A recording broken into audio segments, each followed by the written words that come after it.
भगवते वासुदेवाय। ओम नमो भगवते वासुदेवाय। ओम नमो भगवते वासुदेवाय। ओम नमो भगवते वासुदेवाय। ओम नमो भगवते वासुदेवाय।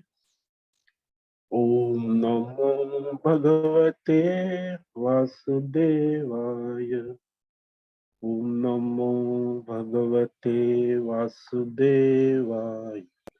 ओम नमो भगवते वासुदेवाय। ओम नमो भगवते वासुदेवाय। ओम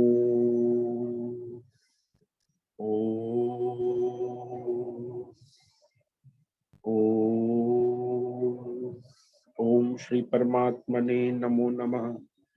ओम गंगणपतये नमो नमः।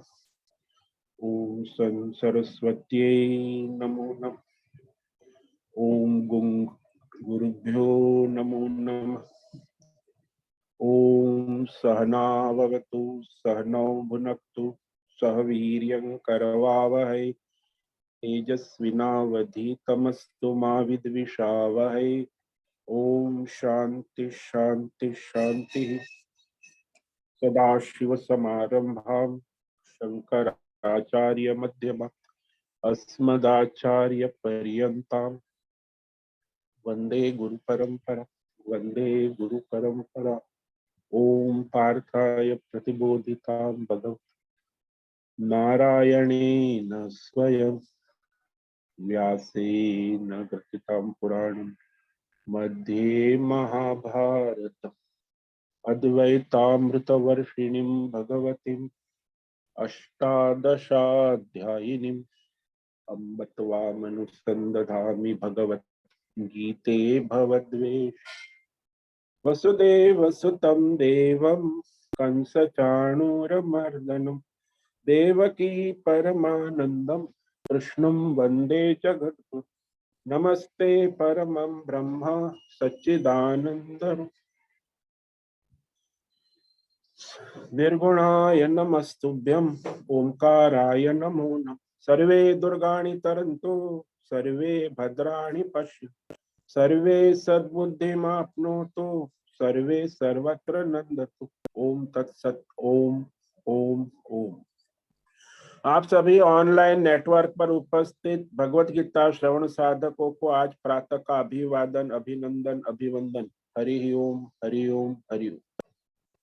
हम सबको आज का यह दिव्य दिन तन मन धन जन देश काल विषय वस्तु परिस्थिति अवस्थाएं अध्यात्म भौतिक दैविक क्षेत्र सभी को अपने अपने पूर्व में अनंत जन्मों में किए हुए संचित पाप पुण्य धर्म अधर्म मिश्र कर्मों के पके हुए फल वर्तमान में प्रारब्ध अनुसार परमेश्वरी अचिंत्य योग माया के माध्यम से प्रसाद स्वरूप में प्राप्त हुआ है। अतः आज का यह दिव्य दिन परमार्थ हेतु निष्काम सेवा यज्ञ देव यज्ञ ऋषि यज्ञ पितृ यज्ञ ध्रुव यज्ञ और प्राणी यज्ञ सात्विक दान शारीरिक वाचिक मानसिक तप निष्काम कर्म योग ध्यान योग भक्ति योग ज्ञान योग साधना स्वाध्याय वेद शास्त्रों का अध्ययन अध्यापन उपासना आराधना के लिए समर्पित करे और कराए। अत्यंत दुर्लभ मनुष्य जीवन को परमार्थ हेतु सार्थक करे और कराए। आज विक्रम संवत 2080 अधिक मास श्रावण की त्रयोदशी तिथि है 7:27। उसके बाद चतुर्दशी लग जाती। आज है पूर्व आषाढ़ नक्षत्र जो सायं 6:57 तक है। उसके बाद पूर्व आषाढ़ नक्षत्र चलता है। आज है सोमवार शिव जी की आराधना श्रावण सोमवार अधिक मास। और यहाँ आज वर्षा ऋतु चल रही। रात्रि का न्यूनतम तापमान 21 डिग्री और दिन का अधिकतम तापमान 31 डिग्री रहा। वायु की गति 5-10 किलोमीटर प्रति घंटा चल रही। इसी सन 2023 31 जुलाई 31 जुलाई 2020 सुबह के 7 बजने वाले हैं। कलयुग का प्रथम चरण चल रहा और ये साज वैवस्वत मनवंतर श्वेत वराह कल्प ब्रह्मा जी का 26वां दिन और 51वां वर्ष। तो ऐसे अनंत कोटि ब्रह्मांड परमेश्वरीय योग माया में हमारा यह एक ब्रह्मांड, इस ब्रह्मांड में ये पृथ्वी लोक में समुद्र के ऊपर जम्बू द्वीप में वैदिक राष्ट्र भारत में उत्तर हिमालय प्रांत उत्तराखंड राज्य में टिहरी जिले में हिमालयन शिवालिक पर्वतमाला के अंतर्गत मणिकुट पर्वत के ऊपर नीलकंठ महादेव के सामने ऋषिकेश नगरी मुनि की रेती में शीशम जाड़ी अवधूत बाड़ा आश्रम के सी ब्लॉक 5 नंबर कमरे से गंगा किनारे से हम स्वामी उत्तमानंद सरस्वती चिन्मयानंद के स्वामी चिन्मयानंद महाराज के शिष्य गंगा किनारे कैवल्या वेद व्यास भगवत पाद शंकराचार्य की श्रृंगेरी संन्यास परंपरा से शिक्षित दीक्षित सनातन वैदिक भारतीय हिंदू धर्म संपूर्ण भगवत गीता ज्ञान यज्ञ ऑनलाइन जूम चैतन्यमय जीवंत लाइव प्रसारण के अंतर्गत व्याख्यान माला में अध्याय 2 सांख्य योग के श्लोक नंबर 17 पर संस्कृत एवं हिंदी में व्याख्यान करेंगे। दिव्य पवित्र सरल व्यावहारिक सटीक पूर्ण वर्ण अक्षर पद वाक्य पंक्ति श्लोक अध्यायों की संगति संधि अन्वय शब्दार्थ वाक्यार्थ भावार्थ रहस्यार्थ के यथार्थ तात्पर्य सहित वैदिक शास्त्र वेदव्यास साहित्य शंकर भाष्य एवं परंपरागत सन्यासी आचार्यों की टीका टिप्पणी सहित आज का यह दिव्य व्याख्यान करेंगे। कृपया आप सभी श्रद्धा भक्ति ध्यान से परिपूर्ण होकर के यह दिव्य श्रवण साधना करें, कुछ ग्रहण करें, कुछ धारण करें, कुछ चरितार्थ करें, अपने जीवन में निरंतरता लाए तो अपनी अपनी आध्यात्मिक भौतिक दैवी अशांति द्वंद्व मोह विक्षेपों से रहित होकर शरीर इंद्रिय प्राण मन वचन कर्म से एकरूप होकर एकाग्रता पूर्वक यह दिव्य श्रवण साधना करें। शुद्ध सात्विक सूक्ष्म विवेक बुद्धि करे, वेद शास्त्र आचार्य परंपरा अनुसार विवेक करे और कराए और ये पुनः पुनः इस व्याख्यान का श्रवण करे, मनन करे, चिंतन करे, चर्चा प्रचार प्रसार करे, लिंक भेजे, ग्रुप में शेयर करे, अपना और सबका परम कल्याण करे और कराए। ओम तत्सत। ओम ओम ओम। तो कल हमने श्लोक नंबर 17 सांख्य योग अध्याय 2 पर व्याख्यान किया था, जिसमें भगवान ने कहा अविनाशी तो तद्विद्धि ये न सर्वमिदं ततम विनाशमव्ययस्यास्य न कश्चित् कर्तुमर्हसि। तो ये जो अविनाशी आत्म तत्व है, परमात्मा है, उसको जान, अविनाशी उसे जानो अच्छी तरह कि जिसके द्वारा ये संपूर्ण जगत सर्वम अध्यात्म भौतिक दैव ब्रह्मांड पिंड व्याप्त है ततम। तो इस अविनाशी परमात्मा तत्व का विनाश करने में कोई भी समर्थ नहीं।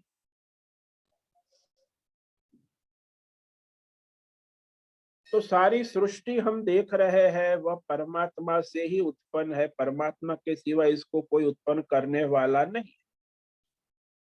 इसीलिए वो जो मकड़ी का दृष्टांत है कि मकड़ी जो है अपना जाला अपने से ही बनाती है, अपने में ही समेट लेती, वैसे ही परमात्मा बिना किसी सहायता के अपनी योग माया शक्ति से सारा जगत बना देता है, पालन करता है, संहार करता है, पुनः पुनः बना लेता। जैसे मकड़ी का जाला किसने बनाया? अपने में से ही बना दिया। तो यहां उसमें कोई परिवर्तन नहीं होता, खर्च भी नहीं होता। व्यय कहा, परमात्मा का अव्यय कहा, उसमें बिना कुछ परिवर्तन हुए ही उसमें ये सब बन गया संसार, इसीलिए वह अव्यय है।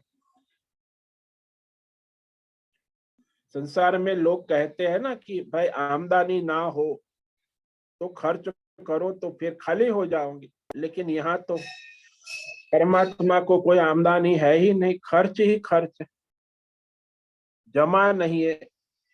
तो उसमें फिर भी परमेश्वर जो है उसे खर्च ही खर्च करना है, आमदनी होनी नहीं है। तो क्या, तो एक दिन परमेश्वर का क्षय हो जाएगा? बोले नहीं, सृष्टि में परिवर्तन होता है, अनादिकाल से ऐसा हुआ है ना। तो आचार्य एक जगह लिखते हैं कि यदि संसार को नष्ट होना होता तो बहुत पहले ही नष्ट हो गया हो। अनादिकाल से आज तक चलता आ रहा है और कभी समाप्त नहीं होता, नष्ट नहीं होता। ये तभी संभव है जब मकड़ी में जाले की तरह निकलते जाते, मकड़ी जाला बनाते रहती है, सारी चीजें उसमें से निकलने पर भी वह मकड़ी वैसी की वैसी ही रहती, मकड़ी में कोई परिवर्तन नहीं हो। ऐसे ही जादूगर जो है, जादूगरी निकलती रहती है, जादू के खेल होते, लेकिन जादूगर वैसा का वैसा ही रहता, वो ज्यादा कम नहीं होता। तो परमात्मा अव्यय का अव्यय, जिसका व्यय नहीं हो, तो उसका विनाश होता ही नहीं, क्योंकि उसमें से कभी कुछ निकलता है तो उसी से निकलता है, उसी में रहता है, उसी में समझ। तो परमात्मा अव्यय है, उसका व्यय नहीं होता, क्योंकि जो सावयव है उसमें परिवर्तन होता है। परमात्मा निरवयव है ना, निरवयव है, इसीलिए अवयवों का व्यय होकर वह नष्ट नहीं होता।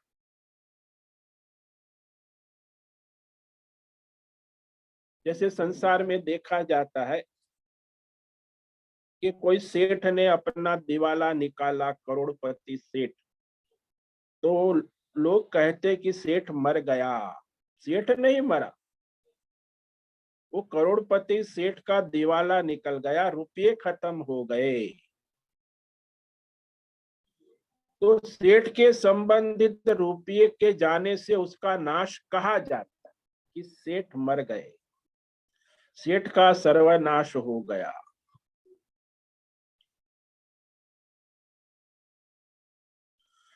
तो इस अर्थ में भी परमेश्वर का विनाश तब हो सकता है जब उसके संबंध कुछ होता हो। संबंध हो तो दूसरा हो ना, परमेश्वर एक मेवा द्वितीय है, दूसरा हो तो फिर वो उसके द्वारा उसका नाश हो सकता है। परमात्मा एक अद्वितीय होने से उससे संबंध वाला कोई है ही नहीं जिसके जाने से वह कहा जाए कि परमात्मा का विनाश हो जाएगा, हो गया। तो उससे दूसरा कोई संबंधी का नाश होने से परमात्मा नष्ट हो सकता है, ऐसा लोग कह सकते, लेकिन ऐसा नहीं है। कोई दूसरा नहीं है, संबंध के नाश से परमात्मा का नाश नहीं कर सकते, इसीलिए विनाश भी परमेश्वर का संभव नहीं। परमेश्वर है, बस ये है जाति का है, इसलिए परमेश्वर से दूसरा कोई होगा वह नहीं है। नहीं है का जाति का, दूसरा यदि है तो वो नहीं है की जाति।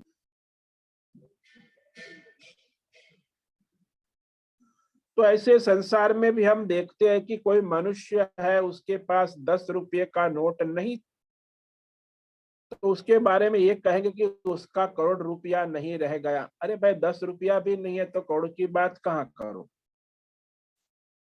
स्वयं नहीं है, उसके न होने में है को क्या फर्क पड़ सकता है। परमात्मा से अन्य कुछ नहीं है, इसीलिए परमात्मा का किसी से संबंध संभव नहीं है। संबंधी के नाश से प्रयुक्त का नाश ऐसा परमेश्वर में नहीं हो सकता।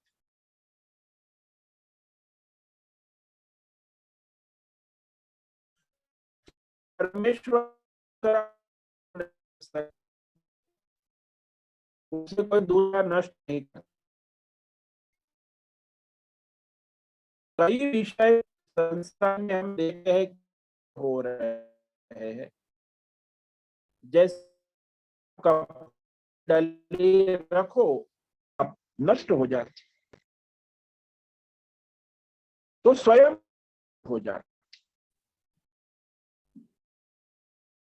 तो वह स्वयं अपने आप नष्ट होने वाला परमात्मा नहीं है। सत परमात्मा स्वयं नहीं होता, कभी हो भी नहीं,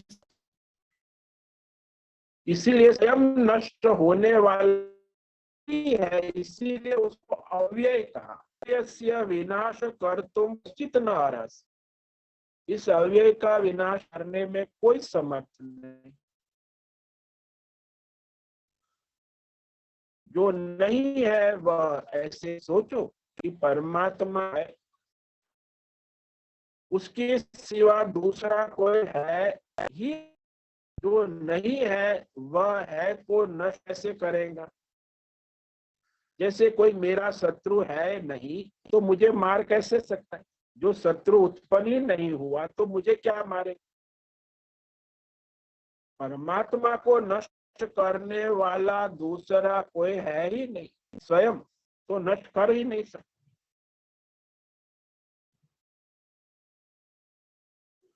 तो शास्त्रों में इस विषय में कहा गया है कि देवता और असुर के बीच में जब लड़ाई हो गई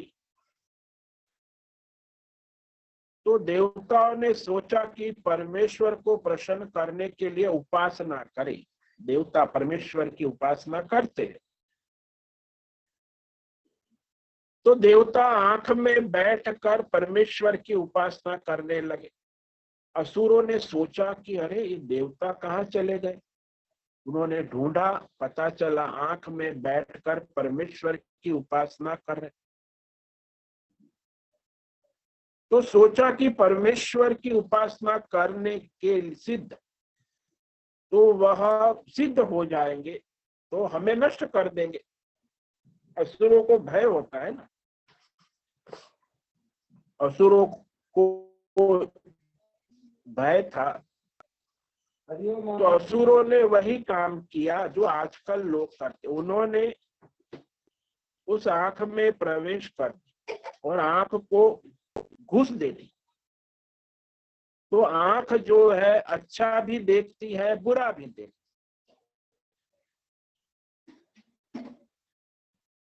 तो मंदिर में भगवान के दर्शन भी करते हैं और संसार की बुराइयों को भी देखते हैं। तो सात्विक राजसी तामसी हर प्रकार के दर्शन होता है, आंख से ही होता है। तो मंदिर का दर्शन भी वही आंख कर रही है और बुरा जो विषय है बुराई का दर्शन भी आंख ही कर रही। तो उपासना करो, ये स्वयं दूषित होने से उपासना भी दूषित हो जाती। तो जहां बैठकर उपासना करो वह स्थल दूषित ना होना आवश्यक। दूषित होने से उपासना भी दूषित हो जाती। तो स्थान की पवित्रता होना आवश्यक, इसलिए भगवान ने भी कहा पवित्र स्थान में उपासना करे, शुद्ध देश में बैठ।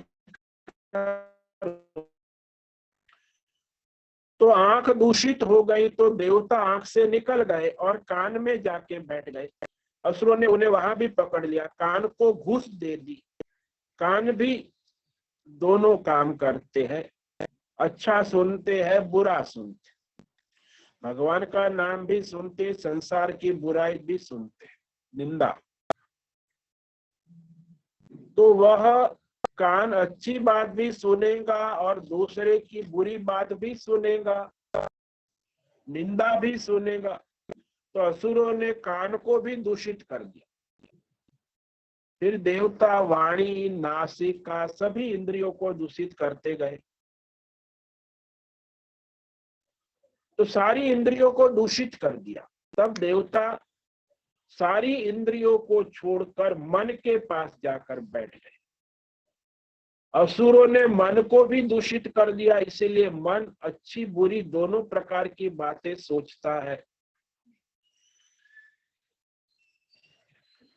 तो इसके बाद अंत में देवता जो है प्राण के पास बैठ गए, प्राण में बैठ गए।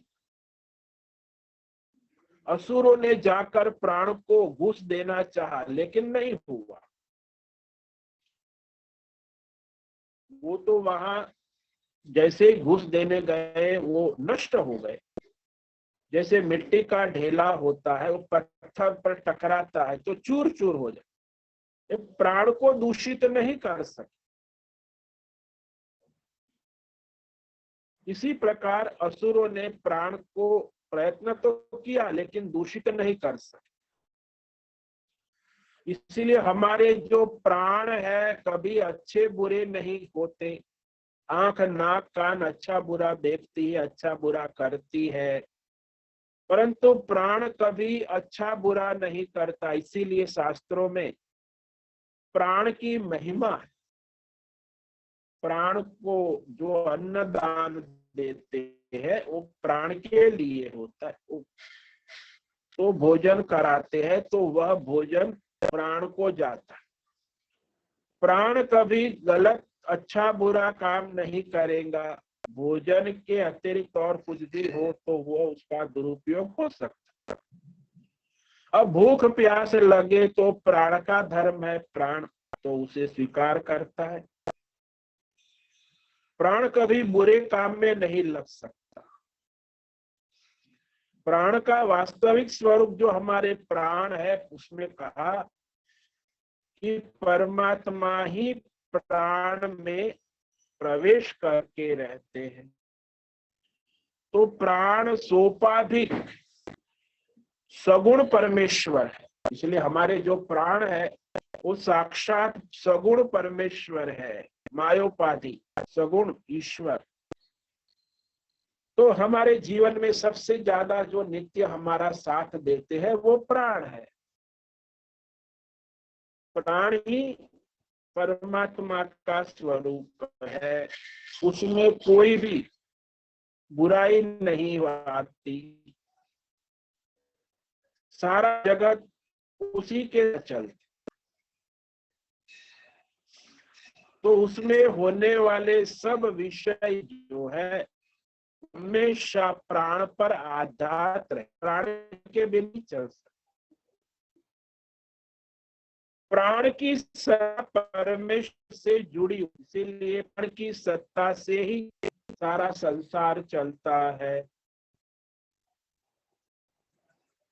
अतः परमात्मा को सत्य परमात्मा कहा। सत्य प्राण सत्यम तेषामेव। ये प्राण जो है वो नित्य हमारे जीवन में चलते रहते हैं। वो प्राण जो है परमात्मा का ही स्वरूप है, सत्य।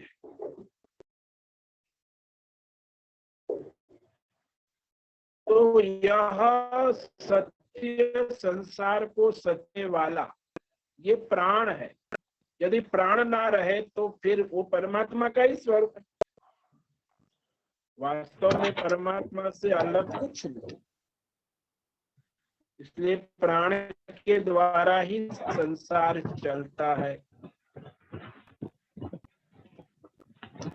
तो यहाँ है क्या है जो है ना वो प्राण है, और जो नहीं रहता है वो है शरीर, इंद्रिय, ये सारे विषय, संसार।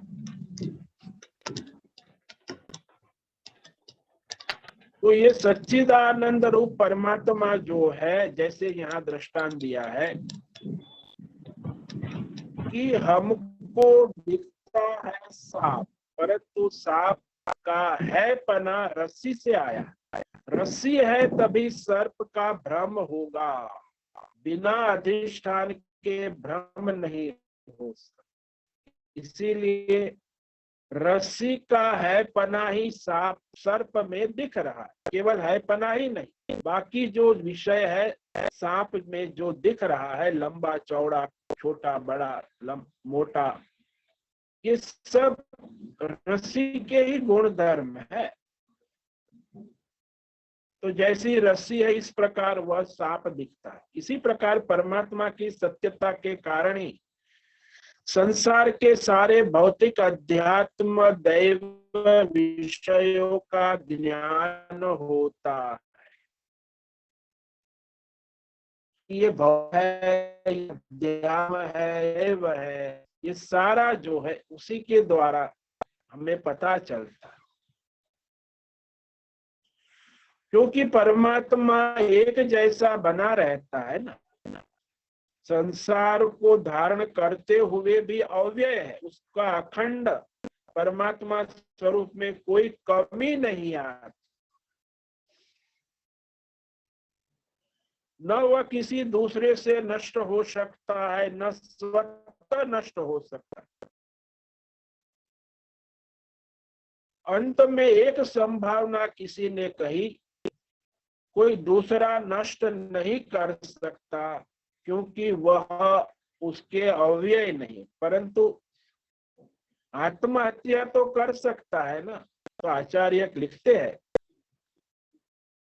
कि क्योंकि उसकी जाति है ना, तो उसका नष्ट होना संभव नहीं है। जाति का है, नहीं है जाति का नहीं है, हो जाना होता तो नष्ट हो जा। वह कभी मर नहीं सकता क्योंकि है जाति की वस्तु अमर है, इसमें है। और जो नहीं है कभी नहीं हो सकता। तो अभी जो पहले नहीं था अभी है, आगे नहीं रहेगा, वो भी नहीं है। परमात्मा तो नित्य है, जाति का है जो है ना वो अमर है, आत्मा है परमात्मा। तो सब में वह है होता है। अध्यात्म भौतिक, ये अध्यात्म जगत है, ये भौतिक जगत है, ये दैवी जगत है। तो सारे जगत में ये है जो है वो परमात्मा, वही सर्वशक्तिमान है, सबको प्रकाशित करता है, धारण करता है, सब कुछ कर सकता है। यहाँ तक कि वो अपने को नहीं है जैसा भी दिखा सकता है, क्योंकि वो सर्वशक्तिमान है।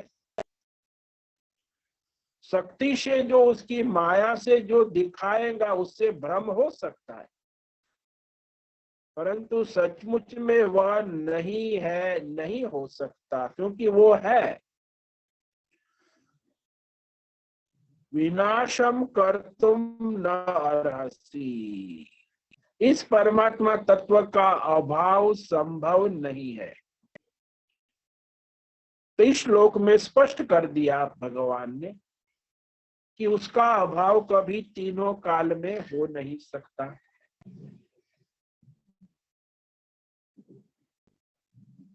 तो वहां जिसे असत कहा वह कौन है, उसके बारे में अब भगवान कहते हैं। असत क्या है, ये तो सत की बात कही ना। अब असत के बारे में कहते हैं कि असत क्या है। तो आगे का श्लोक है, इसे आज पढ़ेंगे, इस पर व्याख्यान कल करेंगे। अंतवंत इमे देहा नित्य शोक्ता शरीरिणः अनासिनो प्रमेयस्य तस्माद्युध्यस्व भारत। तो ये जो शरीर है अंतवंत उगता, सारे शरीर सब,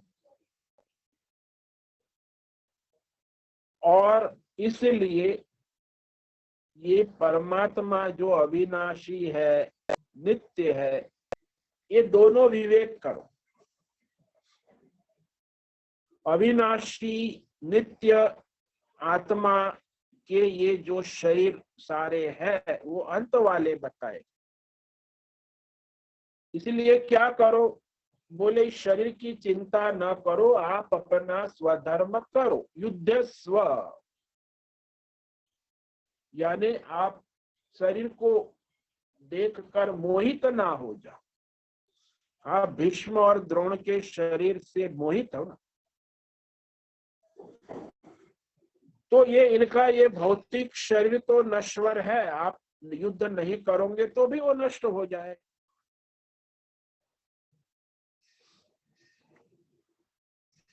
तो वो कितने भी शरीर, कोई भी शरीर है वो तो नष्ट होना ही है, असत है, अंत वाले है।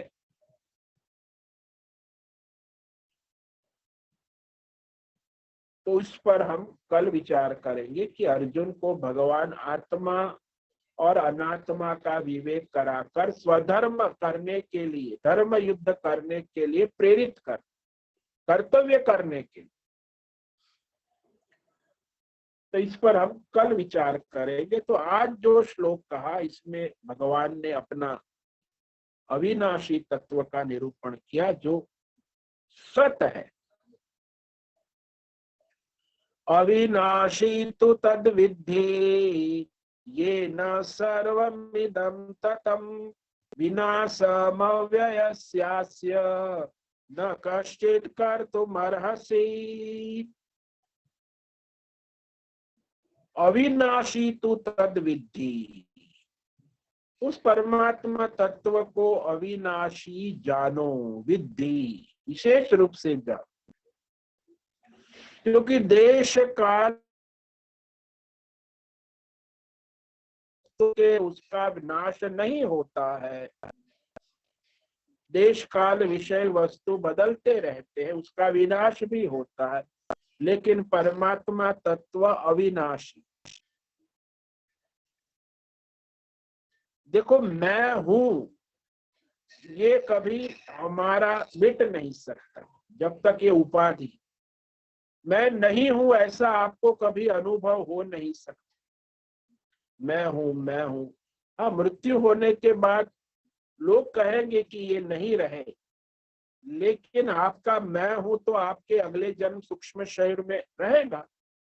फिर देवदत्त गया तो अगले जन्म में विष्णुदत्त, मैं विष्णुदत्त हूँ।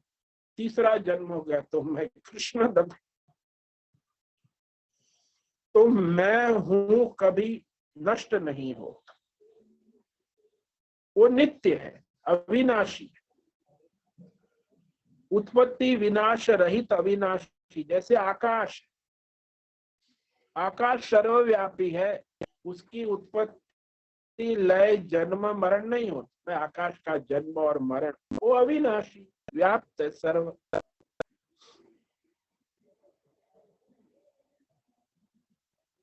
तो इस व्यय नहीं होना का मतलब है कि वो एक रस है, सब में उपस्थित है, वो तो नाम रूप गुण कर्म रहित है ना। जिसका नाम है, रूप है, गुण है, कर्म है, उसका नाश होता ही है। लेकिन जो अविनाशी है वह परमात्मा तत्व, उसका कोई नाश नहीं कर सकता। अशक्य कहा, मैं नहीं हूं ऐसा किसी को विचार शक्य नहीं है। मैं हूं ये नित्य सबका अनुभव। विचार का विचार करो, अनुभव का अनुभव करो कि जो ये अनुभवों में एक अनुभव है, मैं हूं। इसीलिए सारे अनुभव हो रहे हैं, सुख दुख। तो ये जितने भी अनुभव है, विचार है, उस विचार का जो विचार है, अनुभवों का अनुभव है, वो आत्मा है, वह अविनाशी।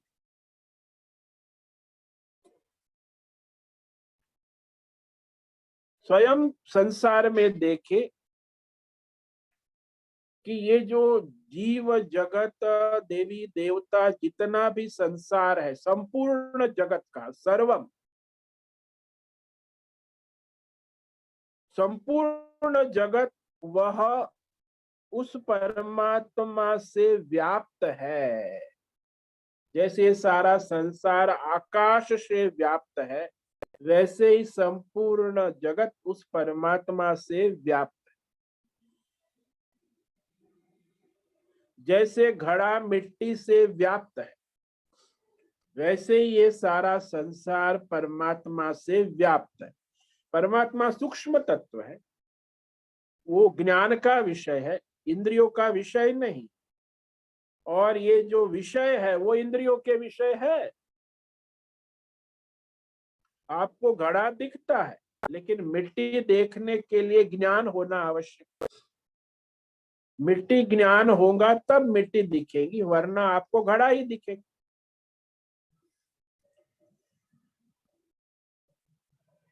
तो इस तरह यह संसार में परमात्मा तत्व का निरूपण हुआ। वह कभी उसका व्यय खर्च भी नहीं होता, नष्ट भी नहीं होता, अभाव भी नहीं होता। और वह स्वयं परमात्मा भी अपने स्वरूप का नाश नहीं कर सकते। कोई समर्थ नहीं, कहा ना, कश्चित न अर्हति। तो उसका एक ही नित्य हुआ, सत हुआ परमात्मा, बाकी सारा असत विनाशकारी है। ओम नमो नारायणाय, ओम नमो नारायणाय, ओम नमो नारायणाय, ओम नमो नारायणाय, ओम नमो नारायणाय। कायेन वाचा मनसेन्द्रियैर्वा बुद्ध्यात्मना वा प्रकृते स्वभावात् करोमि यद्यत् सकलं परस्मै नारायणायेति समर्पयामि, नारायणायेति समर्पयामि। ओम सर्वे भवन्तु सुखिनः, सर्वे सन्तु निरामया, सर्वे भद्राणि पश्यन्तु, मा कश्चित् दुःखमाप्नुयात्, अस्तु मा सद्गमय, तमसो मा ज्योतिर्गमय, मृत्युर्मा अमृतंगमय।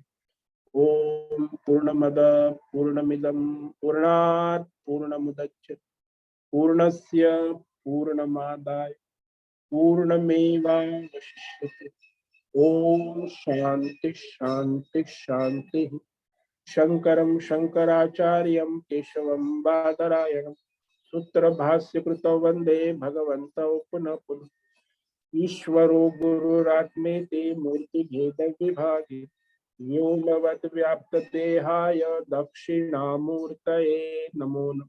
ओम गुं गुरुभ्यो नमो नमः। ओम तत्सत् ब्रह्मार्पणमस्तु।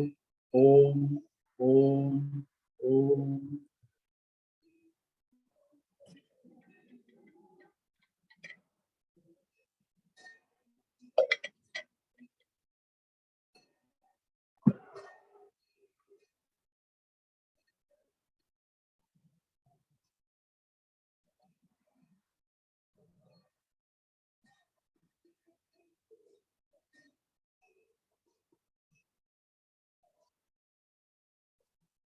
हरिओम हरिओम हरिओम स्वामी जी। हरिओम। बोलो बलदेव। स्वामी जी, ये मैं हूँ, इसका कभी नाश के विलय नहीं हो सकता, मगर स्वामी जी शून्यवाद में तो मैं हूँ भी नहीं है ना। देखो, मैं हूँ और मैं नहीं हूँ, इसमें जो मैं हूँ वो शून्यवाद में तो वो कहते हैं कि शून्य ही है ना, शून्य के सिवा कुछ है ही नहीं।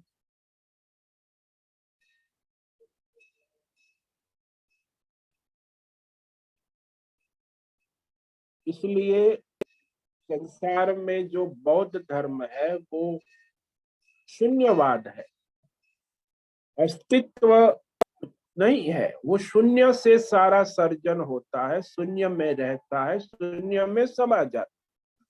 तो उनकी शून्य विचारधारा है। हमारी है कि परमात्मा से उत्पन्न होता है, परमात्मा में रहता है, परमात्मा में समाता। तो यहाँ जो है और नहीं है, मैं हूं, वो जो है आत्मा का स्वरूप है, जिसे हम है कहते। कोई भी विषय है, उसी के आधार पर सारे विषय रहते हैं। वो फिर नहीं है कहेंगे तो भी है तो होगा ही। नहीं है, है, है नहीं है। और वहां नहीं है में भी है, नित्य है, शाश्वत। इसलिए है का अभाव अशक्य है, ये यहाँ कह रहे हैं ना। है का अभाव कभी हो नहीं सकता, क्योंकि उस है से ही संपूर्ण जगत व्याप्त है। उसी है में उत्पत्ति स्थिति लय, उत्पत्ति है, स्थिति है, विनाश है, पुनः उत्पत्ति है। तो है अविनाशी है। अविनाशी तू तद विद्धि कहा। देश है, काल है, विषय है, वस्तु है, व्यक्ति है, अध्यात्म विषय है, भौतिक विषय है, दैवी विषय है, सब है। उसका सबका आधार है में सब उत्पन्न होते हैं, रहते हैं और समा जाते। और है का अभाव नहीं। भौतिक जगत का अभाव होता है, अध्यात्म का अभाव होता है, दैव का, लेकिन है का अभाव अशक्य है, यही कह रहे हैं। अव्यय विनाश कर्तुम कश्चित न अर्हसि। है का विनाश कभी कोई कर नहीं सकता, हो भी नहीं सकता। वो है नित्य है।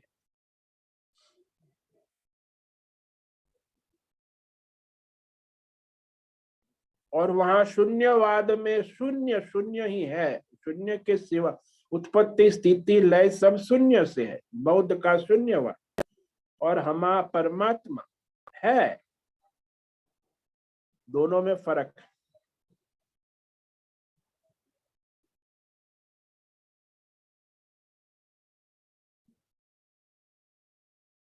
समझ में आया? शून्य जो है वो भी तो परमात्मा है, इसलिए शून्य है ना। नहीं, जो शून्य है कहते हो तो शून्य भी तो है, तभी तो है ना। बिना है के शून्य कहाँ से हो? है इसीलिए शून्य है आप कहते हो। तो शून्य है, एक है, दो है, तीन है, करते जाओ। है तो सब में रहेगा, है के बिना तो उसका आधार ही है।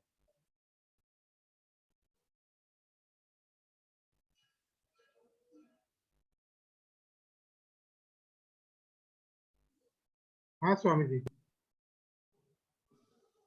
क्लियर हुआ। ओम नमो नारायण। ओम नमो नारायण। ओम नमो नारायण स्वामी जी। ओम नमो नारायण बोलो।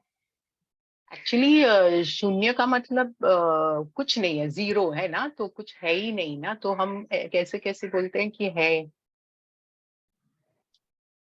कुछ नहीं है ये भी आप कहते हो ना। हाँ, तो कुछ नहीं है तो है के अंदर ही कुछ नहीं है भी आप कहोगे ना। बिना है के नहीं है कहाँ से हो? अच्छा। तो संसार में सब आप कुछ है, पर पहले है, पर हम उससे है या नहीं में हम लोग कंफ्यूज करते हैं।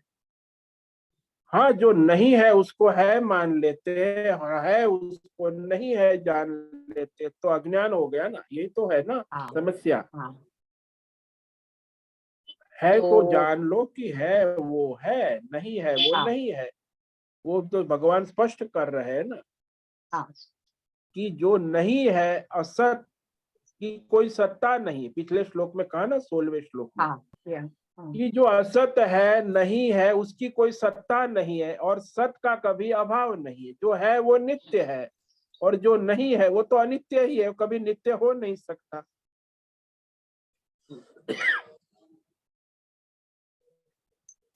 तो दोनों का विवेक करना आवश्यक है।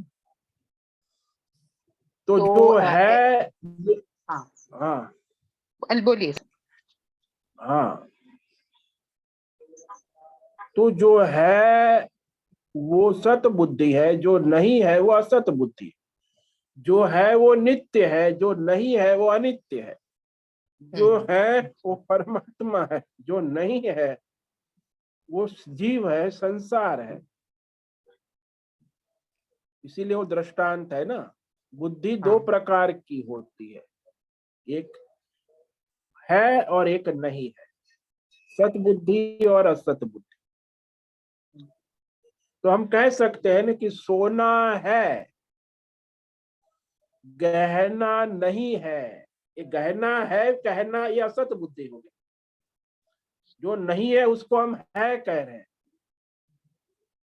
गहना नहीं है, सोना ही है, लेकिन हम कहते गहना है। तो हर एक चीज में हमें उनका प्योर तत्व मालूम होना है, ऐसे हम तो है हो जाता है। हाँ, सब में है, जो है शुद्ध है, परमात्मा का स्वरूप। हम्म, उस बाद में जो भी आप जोड़ो, भौतिक संसार है, आध्यात्म संसार है, दैवी संसार है, देश है, काल है, विषय है, वस्तु है, ये सब में है तो अधिष्ठान है ना, मूल। उसी पर ये सारा जो है प्रपंच प्रतीत होता है। जैसे सोने में सारे गहनों का प्रपंच प्रतीत होता है। भाई सोना है, उसी में अनेक प्रकार के गहने। उस गहने जो नहीं है उसको हम है कह देते, गहने है, गहने नहीं है, सोना ही है, लेकिन हमको गहने दिखते इसलिए हम कहते गहना है। ऐसे संसार को देखकर हम कहते कि संसार है, लेकिन संसार नहीं है तो परमात्मा है। तो जो प्रतीत हो रहा है वो है ही नहीं। हाँ, जो प्रतीति हो रही है वो नहीं है, और जो प्रतीति नहीं हो रही है वो ही वास्तव में है। ये है। वो नित्य है, शाश्वत, अच्छा। त्रिकाल अबाधित है, तीनों काल में जो का त्यों है, उसमें कोई परिवर्तन नहीं हो। भूतकाल में भी है, वर्तमान में भी है, भविष्य में भी है। वो नित्य है, सत जिसको कहते हैं। लेकिन ये सब माया से ही प्रतीत हो रहा है ना, तो हाँ, वो अज्ञान से कहो, माया से कहो, अच्छा। वो अज्ञान से, माया से ही प्रतीत होता है। अन्यथा तो आपको ज्ञान है, विवेक है, तो फिर तो वो उस परमात्मा को ही देखोगे। फिर ये असत है, इसका कोई प्रयोजन नहीं रहे।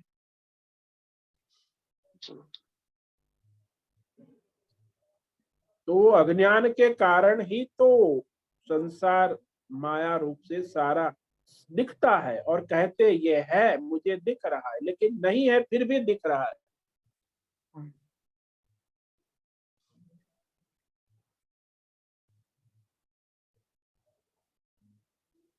थोड़ा थोड़ा तो इस समझ में आया समझे। हाँ। प्रकार की प्रतीति और इसमें हमें डिफरेंशिएट करना है ना, प्रतीति और जो सचमुच में है, उसका क्या शब्द नहीं मुझे। हाँ, है और प्रतीति है, उसमें आपको प्रतीति जो है वो आभास है। जैसे आपको हाँ। गहने की प्रतीति है, वो प्रतीति है, बस उसका कोई अस्तित्व नहीं है। सोना है तो परमात्मा है, और ये संसार प्रतीति है, जो नहीं है फिर भी प्रतीत हो रहा है। तो है का अभाव नहीं है, इसका जो है अभाव होगा, गहनों का अभाव होगा, सोने का अभाव नहीं। इसे परमात्मा का कभी अभाव नहीं हो सकता। और ये संसार है, उसका तो भाव अभाव, उत्पत्ति स्थिति लय होता रहेगा।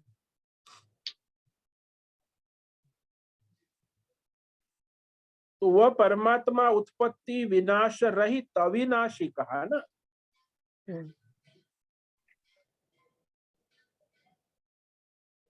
और जो उत्पत्ति विनाश वाला है वो तो नहीं है, तो वो तो नहीं है कैटेगरी में आएगा, है की कैटेगरी में तो परमात्मा है।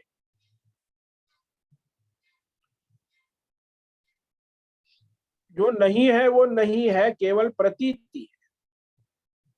और जो है वो है, उसकी प्रतीति नहीं, वो नित्य है, शाश्वत है। तो परमात्मा को मान के चलना है, ना कि प्रतीति पर जोर देना है। हाँ, तो जैसे हम घड़े को देखते हैं तो है, घड़े में मिट्टी है, ये महत्व का है। घड़ा जो है उसकी केवल प्रतीति है,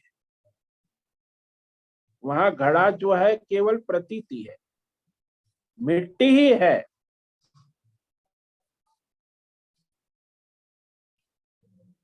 बस वैसे ही परमात्मा ही है, ऐसी बुद्धि तो उसे सत बुद्धि कहते हैं। और जो नहीं है उसमें है मान लेना, वो असत बुद्धि। दो ही बुद्धि है हमारी, जिसकी बुद्धि शुद्ध हो गई है ना, वो नित्य है को देखते हैं जान, और जिसकी बुद्धि असत है तो वो अनित्य जो नहीं है उसको है मान लेते हैं, जो नहीं है। तो जो है को है जानते हैं, वो सत बुद्धि है। जो नहीं है उसको है जानते हैं, वो असत बुद्धि है। बुद्धि दो प्रकार की है, मिट्टी नित्य है और घड़ा आदि उत्पत्ति स्थिति विनाश वाले हैं। जादूगर नित्य है, जादूगरी और जादू के खेल अनित्य है। वो उत्पत्ति विनाशशील है, वो तो होते रहेंगे।